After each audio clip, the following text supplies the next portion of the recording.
할렐루야. 우리 주일 3부 예배에 참여하신 우리 모든 성도님들을 주님의 이름으로 환영하고 축복합니다. 우리 양옆에 앉아 계신 우리 성도님들을 우리 따뜻한 마음으로 밝은 표정으로 바라보시면서 이렇게 인사할까요? 사랑합니다. 축복합니다.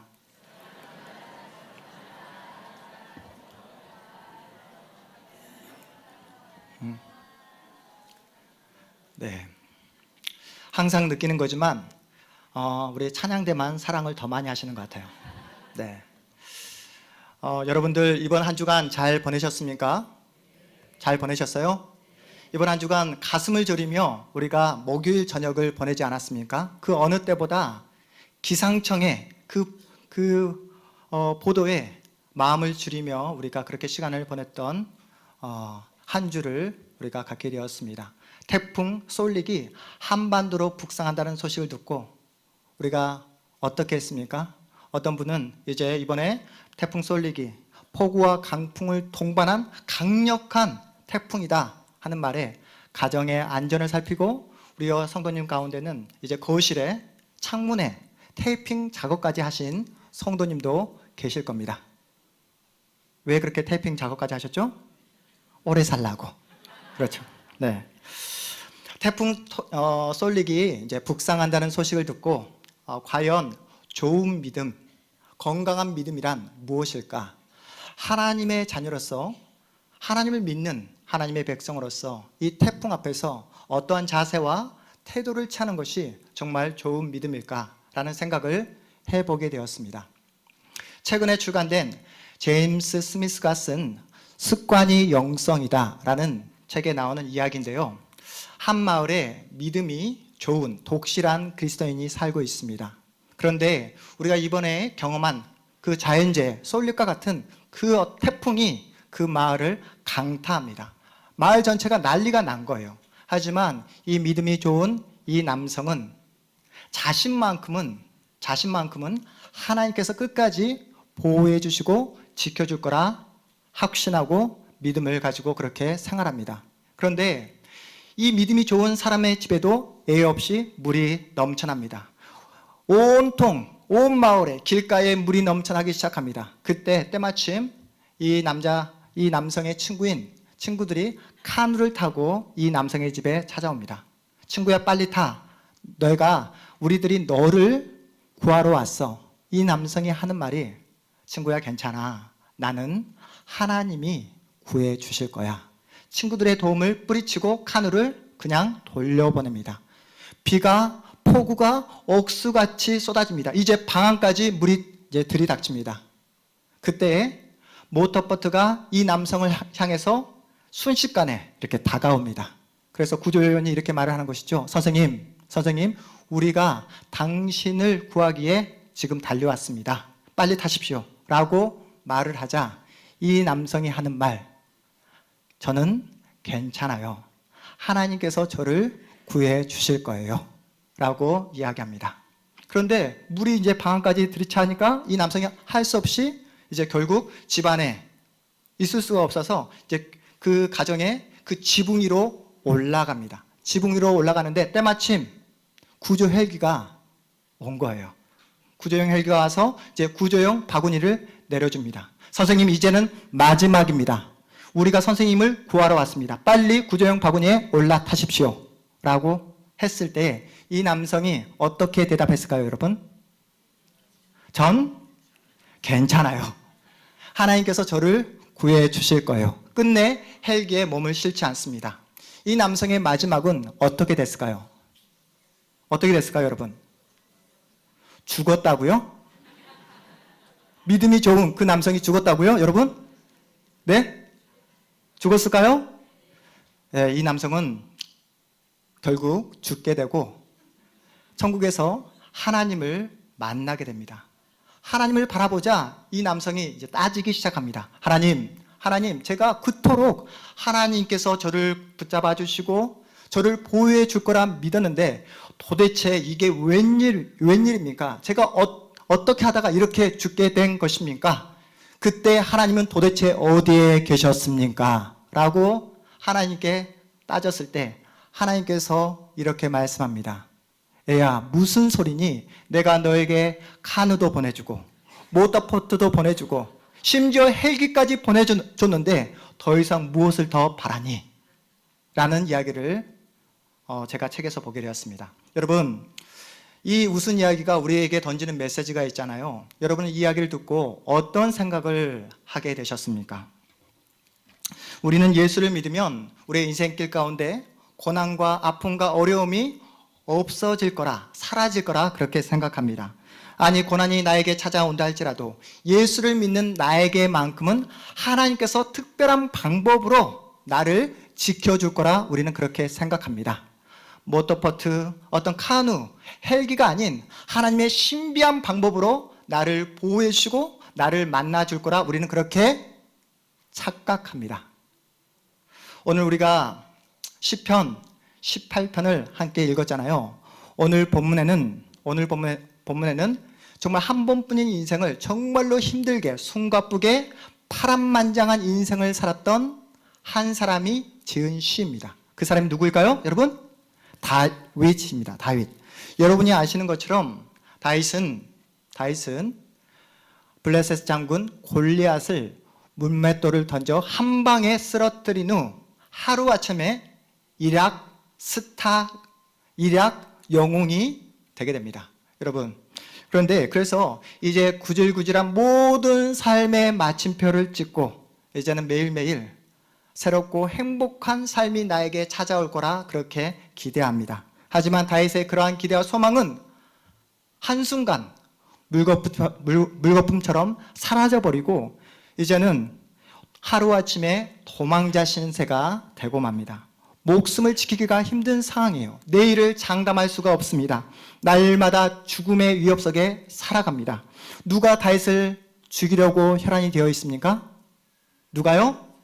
네, 사울. 이스라엘 첫 번째 왕 사울이 다윗을 죽이기 위해 혈안이 되어 있습니다. 질투의 화신이 되어서 다윗을 없애기 위해 자신의 전 생애를 올인합니다. 여러분, 다윗의 입장에서 한번 생각해 보십시오.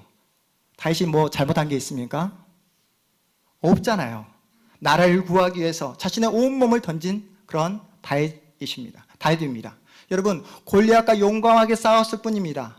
그런데 자신에게 다가온 현실이란 어떤 현실이요?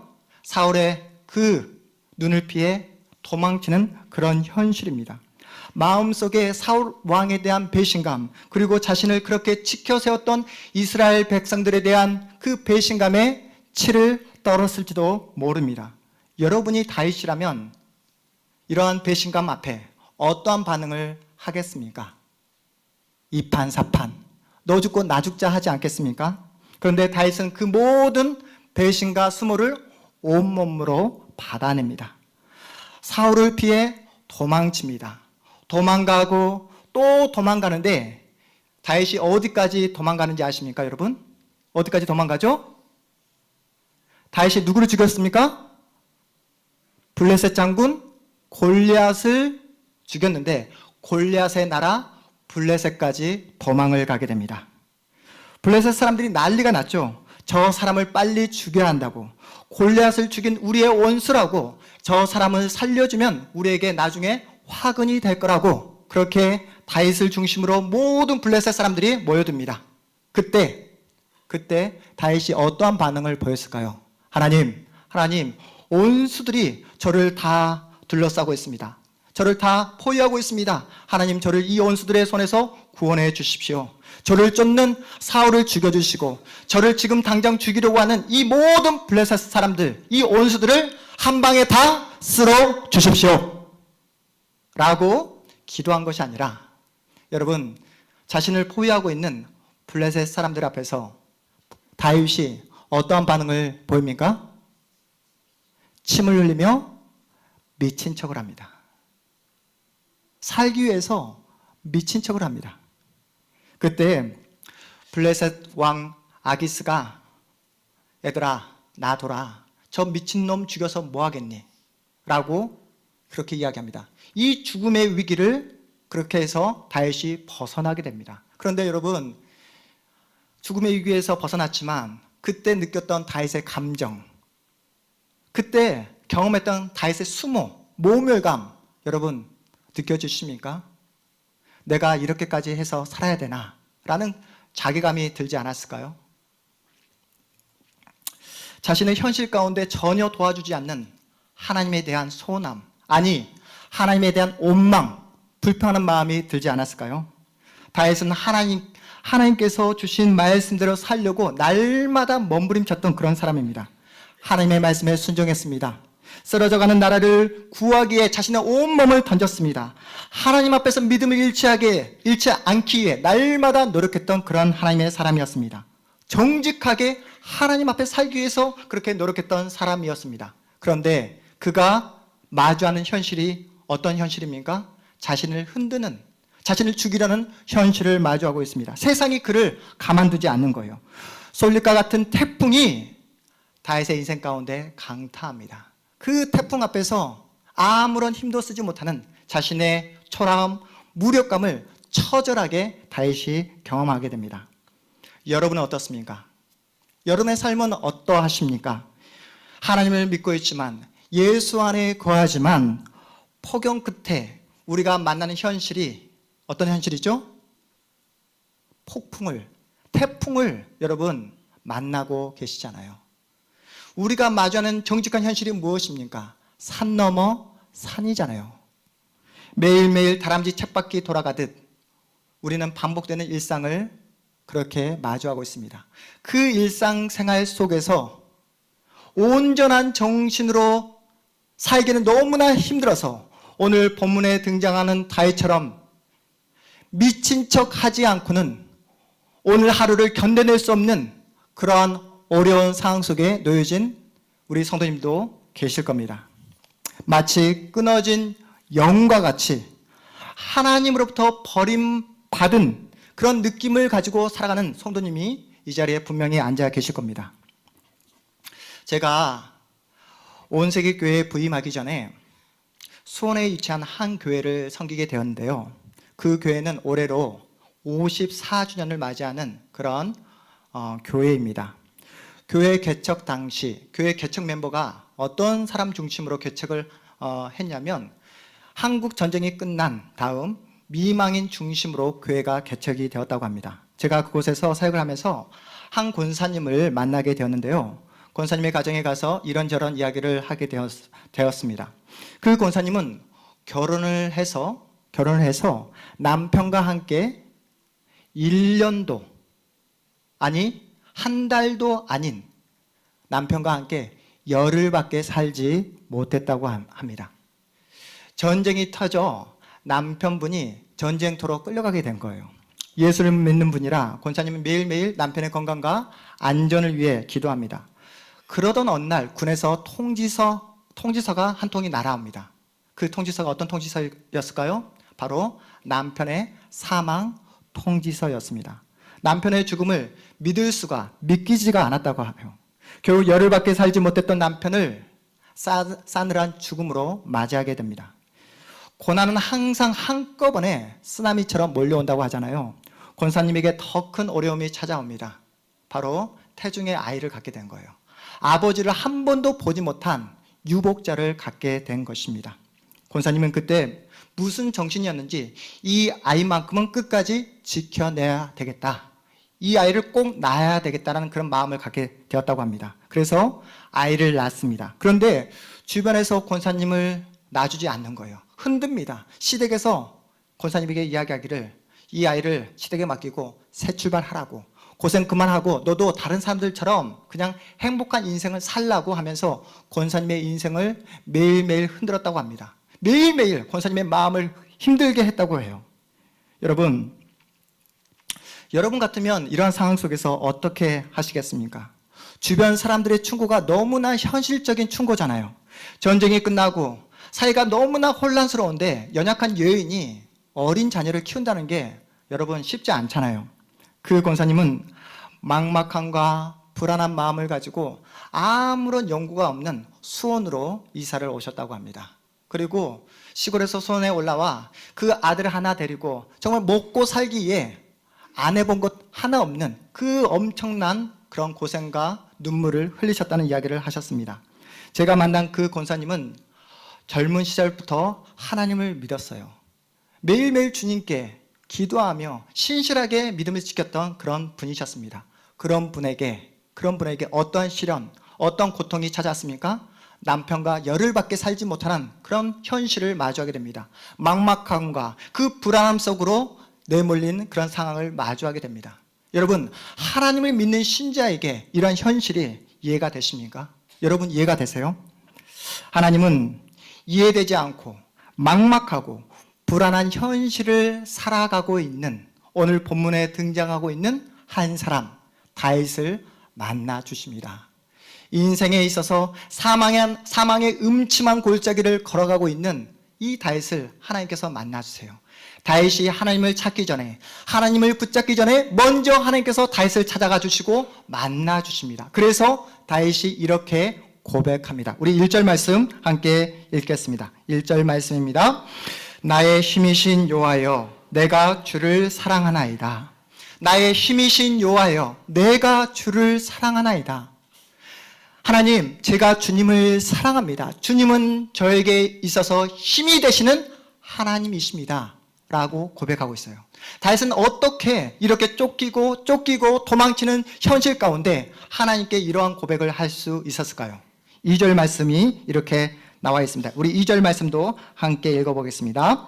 여호와는 나의 반석이시오, 나의 요새시오, 나를 건지시는 이시오, 나의 하나님이시오, 내가 그 안에 피할 나의 바위시오, 나의 방패시오, 나의 구원의 뿌리시오, 나의 산성이시로다. 아멘. 여러분, 다윗을 만난 하나님, 다윗을 만나주신 그 하나님을 다윗은 나의 반석, 나의 요새, 나의 바위, 나의 방패, 나의 산성이라고 고백하고 있잖아요. 여기서 지금 어떤 단어가 계속해서 반복되고 있습니까? 어떤 단어요? 문제가 어렵지 않죠? 네. 어떤 단어가 지금 반복되고 있습니까? 나라는 단어가 반복되고 있잖아요. 나의 반석, 나의 요새, 나의 산성, 나의 피할 바위, 나라는 단어. 왜 나라는 단어가 반복되고 있습니까? 다윗은 지금 지식으로 하나님을 만난 게 아니에요.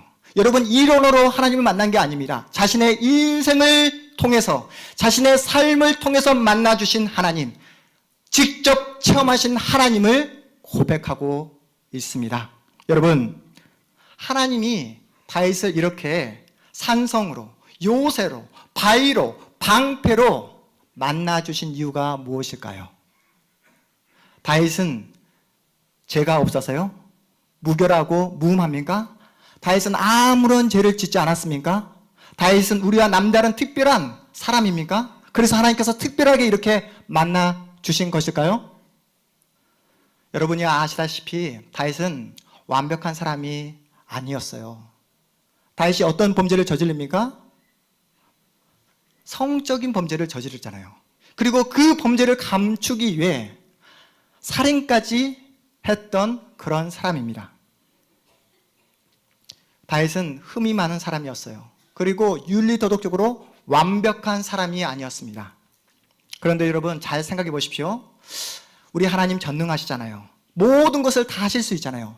다윗이 잘못된 범죄를 저지르려고 할 때 멈추게 하실 수 있잖아요. 그리고 다윗이 살인을 생각할 때 그 잘못된 마음을 고쳐주실 수 있잖아요. 그리고 다윗이 당면한 그 모든 현실, 다윗을 죽이려고 하는 그 모든 온수들을 한 방에 다 쓸어버릴 수 있는 힘과 능력을 가지고 계시잖아요. 그럼에도 불구하고 하나님은 다윗에게 그 고난의 길을 허용하십니다. 다윗으로 하여금 고달픈 인생을 살게 하세요.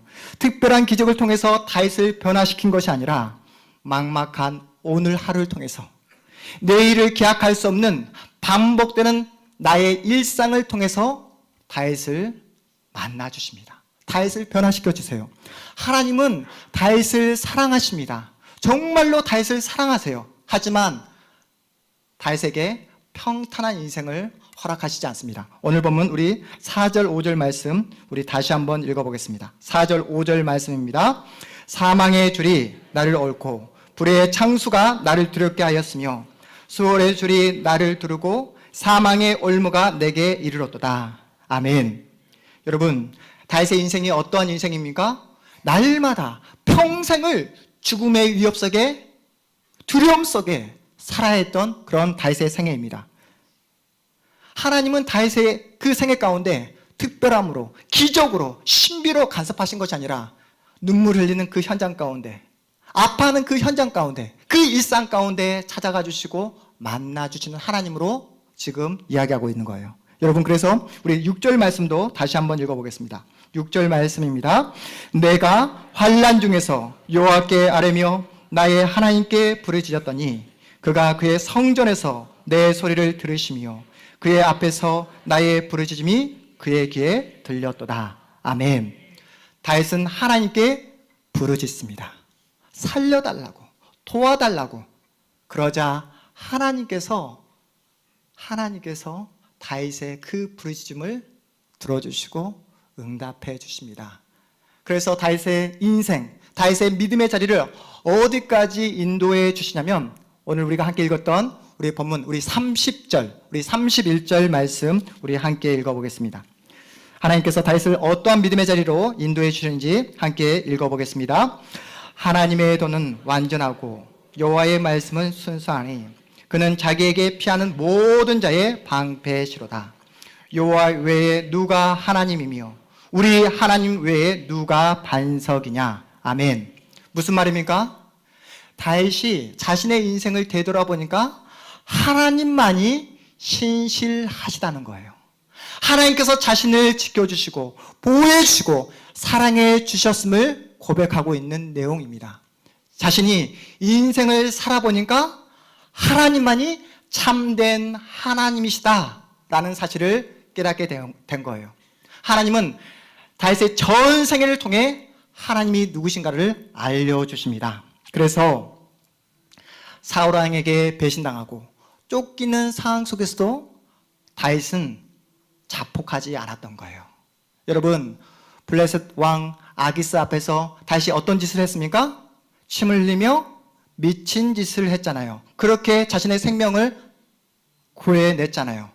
하지만 그런 위기 속에서 얼마나 수많은 그 수모와 모멸과 그 자괴감을 느꼈겠습니까? 그럼에도 불구하고 자신 스스로 자폭하지 않고 자살하지 않고 생명을 끝까지 놓지 않았던 이유가 무엇이라고요? 여러분, 자신의 체면보다, 자신의 자존심보다 하나님의 크심을 바라보았기 때문에 그렇다는 거예요. 여러분, 다윗이 하나님이 누구신가를 알게 되자 그 모든 모멸, 그 모든 수치, 모든 부끄러움을 참아내고 끝까지 이를 악물고 자신의 자리를 지켜낸 것입니다. 하나님이 누구신가를 알게 되자 자신의 생명까지 주님께 맡기게 된 거예요. 다윗이 우리에게 보여준 신앙이 무엇입니까? 우리의 현실적인 문제를 그 어떤 특별한 방법으로 신비와 기적으로 해결하는 것이 신앙이 아니라는 거예요. 인생의 태풍 앞에서 예수 믿는 우리에게만 그 인생의 태풍이 비껴 나가는 것, 이것이 신앙이 아니라는 것을 우리에게 보여주고 있습니다. 사랑하는 성도 여러분, 물론 기독교 안에는 신비가 있습니다. 분명한 그 기적, 분명한 이적이 있습니다. 하나님께서 원하시면 카누, 모터보트, 헬기를 동원하지 않더라도 홍해를 가르는 그 놀라운 기적을 하나님께서 우리에게 보여주실 것입니다. 그런데 시편 18편이 우리에게 던져주는 메시지가 무엇입니까? 하나님은 신비에, 기적에 관심이 있는 것이 아니라 누구에게 관심이 있다고요? 다윗에게 관심이 있다는 거예요. 하나님은 다윗을 사랑하십니다. 그리고 이 자리에 앉아있는 여러분 한 분 한 분을 우리 하나님께서 사랑하고 있음을 믿으시기 바랍니다. 사랑하는 성도 여러분, 하나님은 여러분에게 목표를 가지고 있어요. 한 가지 목표. 그 목표가 무엇일까요? 그 목표가 무엇일까요, 여러분? 그것은 바로 여러분의 마음으로부터 항복을 목표하고 계세요. 여러분의 실존적으로, 여러분의 전 생애를 통해서, 여러분의 온 마음을 통해 참된 믿음의 고백을 받아내기를 목표하고 계세요. 그 항복을 받아내기 위해 여러분의 전 생애를 사용하고 계시다는 거예요. 그 항복을 받아내기 위해 오늘 또 여러분의 그 일상, 하루를 하나님께서 사용하고 있다는 거예요. 내가 보기에는 너무나 지루하고 너무나 반복되는 나의 일상이지만 그 일상생활 속에서 한계를 느끼고 불안하고 염려하고 나의 부족함을 느끼는 나의 하루이지만 그 하루를 통해서 우리로 하여금 하나님을 찾게 만든다는 겁니다. 여호와 외에 누가 하나님이며 우리 하나님 외에 누가 반석이냐? 한마디로 하나님만이 참된 하나님이십니다 라고 고백하고 있는 거예요. 여러분 따라해 볼까요? 하나님만이 참된 하나님이십니다. 우리 큰 소리로 고백해 볼까요? 하나님만이 참된 하나님이십니다. 내가 주님을 사랑합니다. 이 고백을 받아내기 위해 여러분의 일상을, 여러분의 하루를, 여러분의 전 생애를 사용하셔서 여러분의 마음으로부터 항복을 받아내시고야만은 하나님이 우리의 하나님인 줄 믿으시기 바랍니다. 오늘 말씀을 통해 이 참되신 하나님을 만나시기를 주의 이름으로 축복합니다. 참되신 하나님을 만나심으로 말미암아 여러분의 답답한 마음이 녹아지고 여러분의 상처가 회복되며 여러분의 믿음이 더욱 깊어지는 놀라운 역사를 맛보시기를 주님의 이름으로 축복합니다. 여러분, 신자가 된다는 것은 어느 한순간도 하나님을 잊어버리지 않는다는 거예요. 나의 힘이신 여호와여, 내가 주님을 사랑합니다 라는 고백을 날마다 주님 앞에 하는 거예요. 하나님은 나의 아버지시며 나는 하나님의 자녀입니다 라는 사실을 잊지 않는 거예요. 그래서 하나님께 고백하고 하나님께 도움을 요청하고 하나님께 부르짖고 살아가는 삶, 이것이 바로 신자의 삶입니다. 그런데 여러분 매일매일 그 하나님께 기도하고 계십니까? 그 하나님께 부르짖고 계십니까? 여러분이 하나님을 찾지 않는 이유가 무엇입니까? 아직 의지할 게 있다는 것이죠. 여전히 하나님이 아닌 다른 그 어떤 것에 기댈 게 있다는 것입니다. 여러분이 돈을 의지하고 여러분이 사람을 의지하고 여러분이 하나님이 아닌 환경을 의지하게 되면 여러분 하나님을 만날 수가 없습니다. 만날 수가 없어요. 결코 만날 수가 없습니다. 보이지 않는 하나님, 그러하기에 그 하나님께 간절히 기도할 수 없습니다. 여러분에게 진정 하나님은 어떤 분이십니까? 사랑하는 성도 여러분 자신에게 한번 질문을 던져보십시오. 나에게 하나님은 어떤 분이신가? 나에게 진정 하나님은 어떤 분이신가?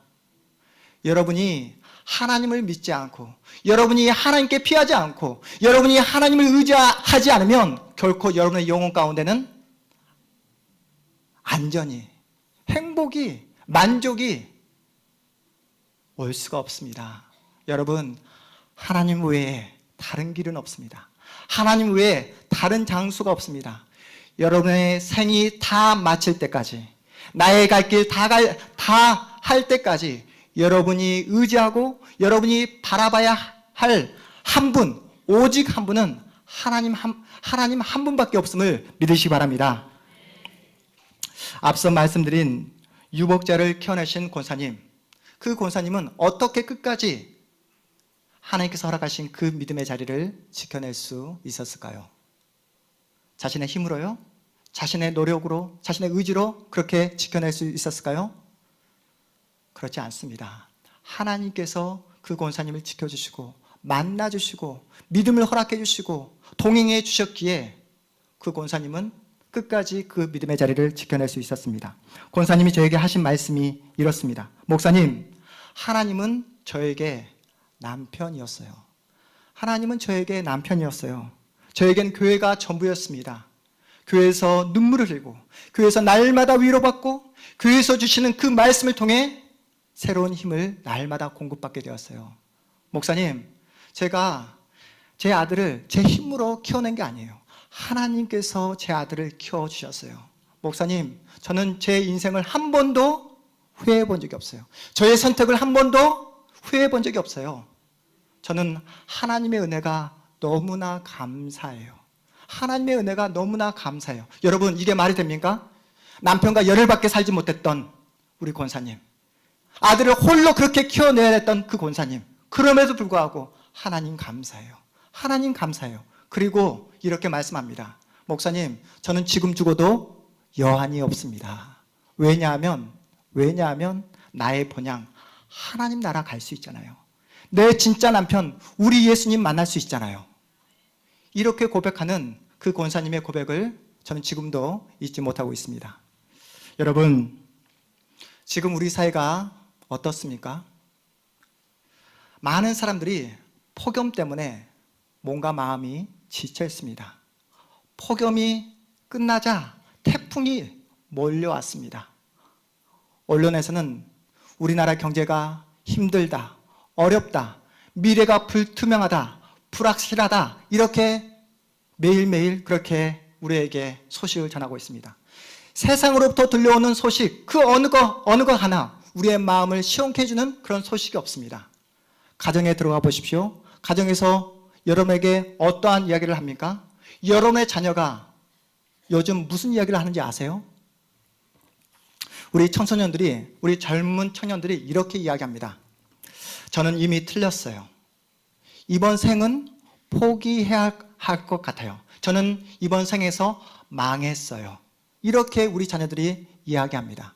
그렇게 우울한 이야기, 할 수 없다, 이미 망했다라고 말하고 있는 여러분의 자녀들에게 믿음을 가진 여러분은 어떻게 말씀하시겠습니까? 여러분 어떻게 말씀하시겠어요? 그래, 내 자식이지만 내가 봐도 소망이 보이지 않는다.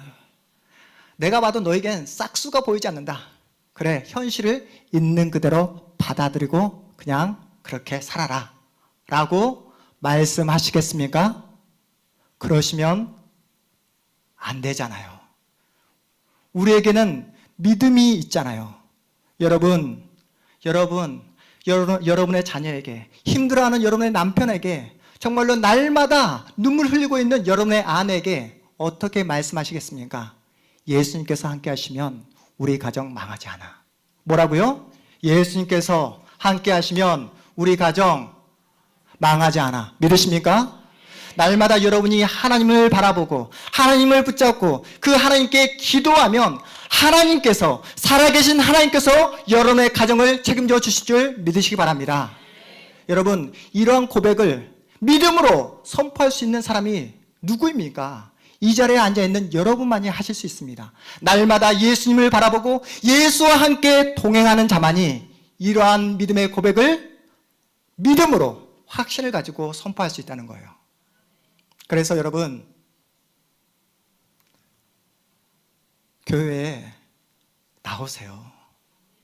하나님을 적극적으로 찾아보세요. 예수님을 날마다 찾아보세요. 여러분, 교회 사역에 정말로 마음을 다해 한번 참여해 보십시오. 오늘부터 뭐가 개강된다고 했습니까? 뭐가요? 목장 예배가 개강됩니다. 기대하는 마음을 가지고 여러분 참여해 보세요. 그리고 9월부터 우리 교회에 어떤 사역이 시작된다고 했죠? 지금 오른쪽에 보시면 여러분 뭐가요? 후반기 사역이 여러분을 기다리고 있습니다. 여러분이 결단하시고 용기를 내어 참여하시면 누가 일하실까요? 하나님이 일하십니다. 역사하십니다. 여러분의 믿음을 자라나게 하실 줄 믿으시기 바랍니다. 사랑하는 성도 여러분, 여러분 혼자가 아니에요. 누가 여러분의 인생 가운데 함께 해주십니까? 하나님이 함께 해주십니다. 예수님께서 동행해 주십니다. 힘들고 어려운 나의 삶이지만 나 홀로 내 인생 살라고 내버려 두지 아니하시고 오늘 또 나에게 찾아오시고 나를 만나주시고 나에게 힘주시는 그 주님께서 나에게 이렇게 말씀하십니다. 내 손을 잡고 다시 일어서라. 내 손을 잡고 다시 한 걸음 한 걸음 뚜벅뚜벅 내가 너에게 허락한 너의 하루를 믿음으로 살아내라. 그리고 내가 너에게 요구하는, 목표하는 그 믿음의 고백을 나에게 해보거라. 나의 힘이신 여호와여, 내가 주님을 사랑합니다. 나의 힘이신 여호와여, 내가 주님을 사랑합니다. 주님만이 참된 하나님이십니다. 내가 끝까지 주님만 바라보며 의지하며 신뢰하며 주님께서 허락하신 나의 길을 믿음으로 걸어가겠습니다.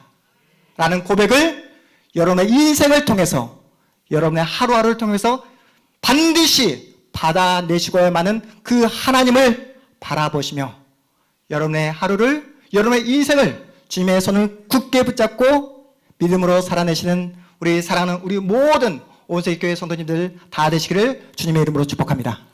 자리에서 일어나겠습니다.